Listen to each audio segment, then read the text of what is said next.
So guys, bibili muna tayong ice tubig. Titignan natin sa tindahan dito sa Japan kung meron. Init, oh na oh. Let's go. So guys, dito na tayo sa bilian. Konnichiwa. Konnichiwa. Annyeonghaseyo. May ice tubig po kayo? No ice tubig. No ice tubig. Sumasen.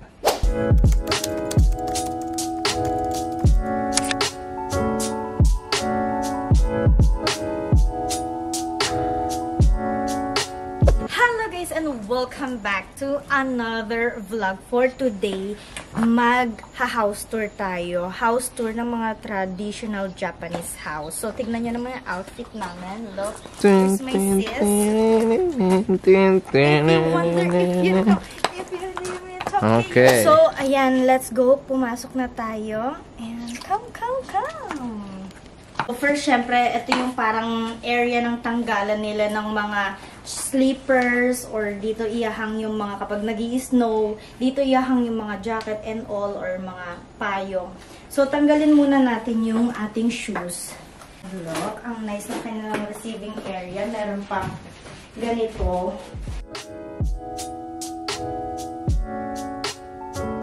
Ngayon guys, papasok tayo sa parang lounging area kapag may mga bisita tayong pupunta. Dito tayo papasok.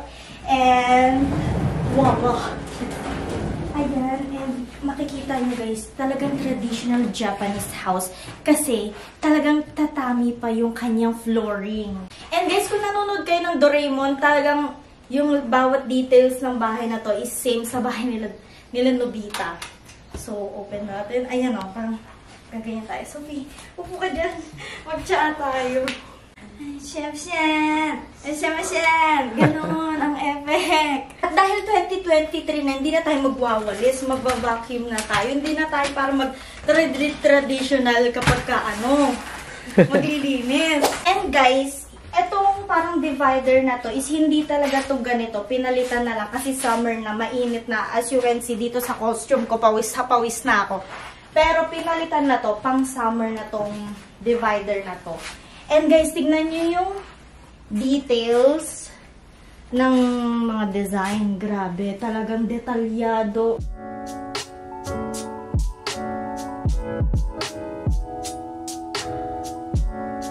Okay, ngayon nandito na tayo sa parang altar nila.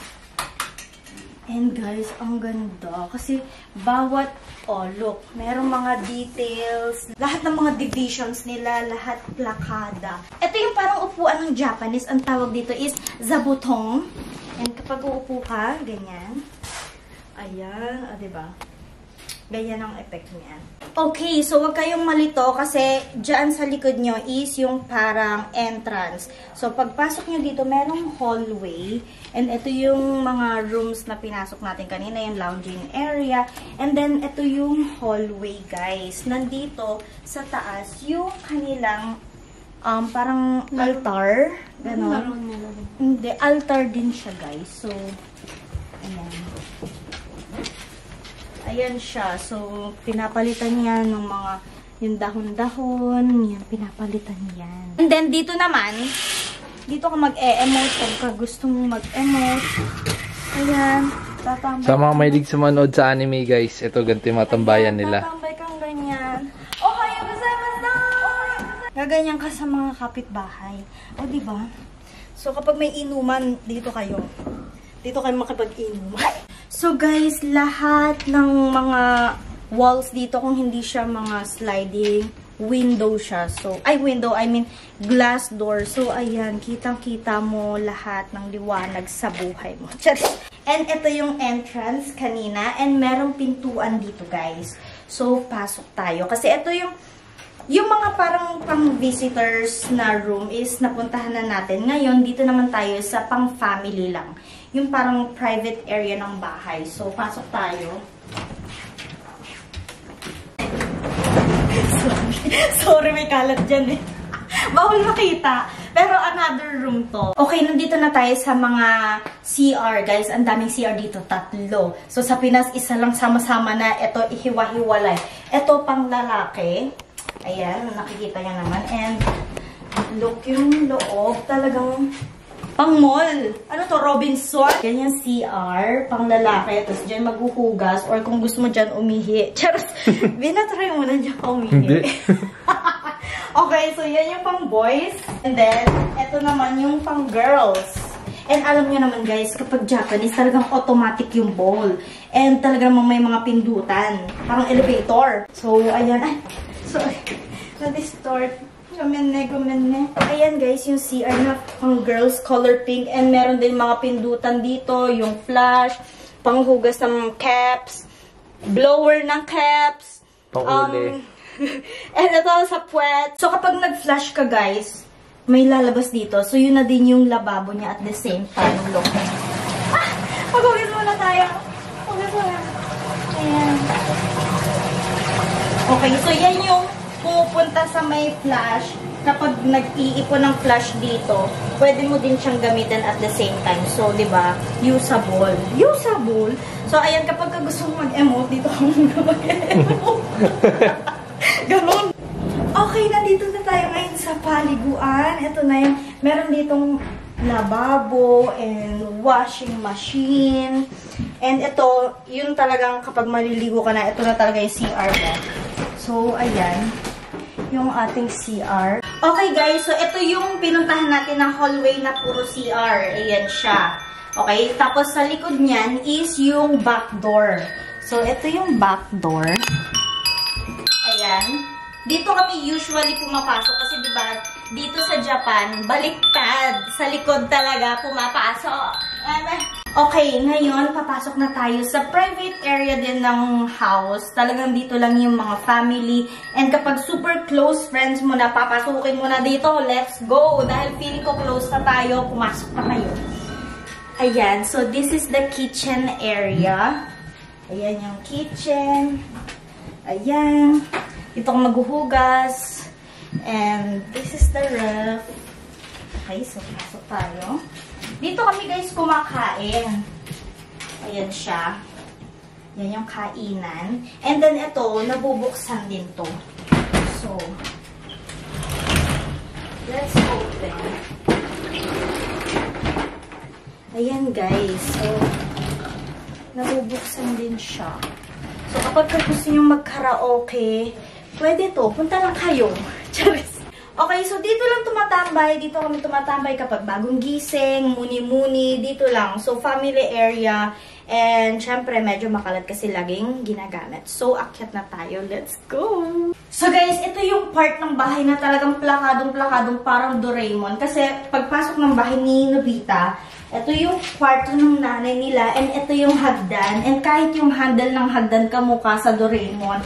And, kaso nga lang, ang hirap umakyat pag nakagatong costume. And, ayan. So, akyat na tayo. Walang garage na bumababa dito. So, pagpasok nyo, guys, merong hallway dito. Open natin yung ilaw. Ay, bukas na pala. So, buksan natin yung ilaw. Ay, bukas na pala. Okay, so, pagpasok nyo, guys, merong hallway dito. Andyan yung mga rooms.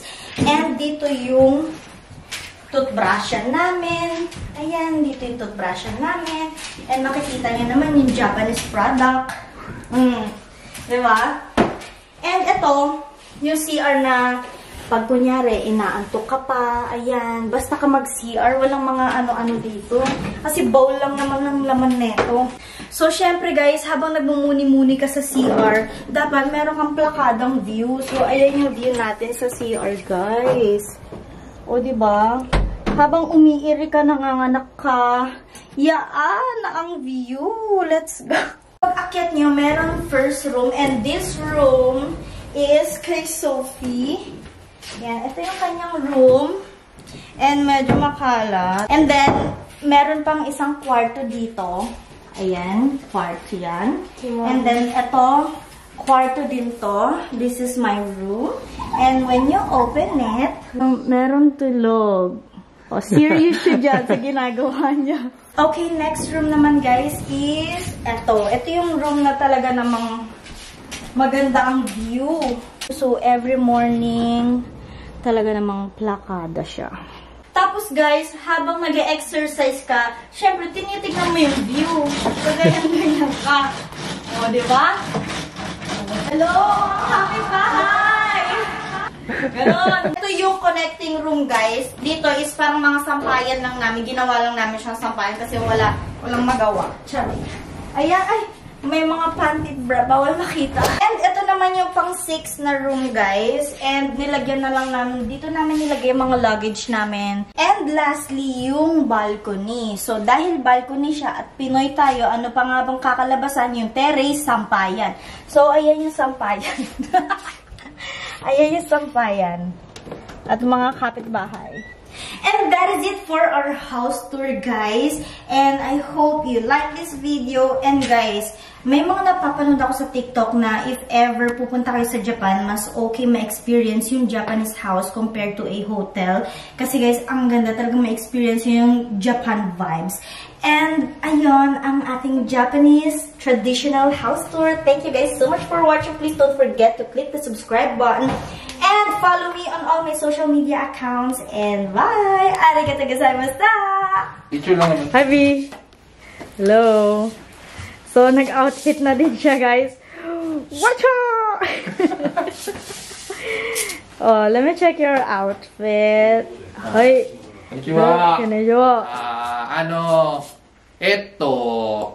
Parang kasi ta. Honto ni, chigao ya. Let's go! 行きましょう。行きましょう。